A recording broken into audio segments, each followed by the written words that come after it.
London में overseas पाकिस्तानियों ने मरीम नवाज और नवाज शरीफ को आड़े हाथों लिया और उनको बताया कि पाकिस्तान का सारा पैसा लूटकर और अब जब पंजाब स्मोक की लपेट में है तो ये भागकर बाहर चले गए हैं।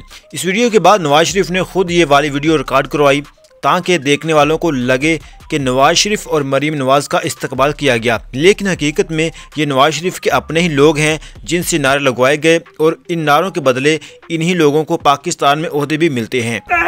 हजारों लोगों का इलाज करवाता है, हजारों गरीबों के चूल्हे जो इस खानदान की वजह से चलते हैं।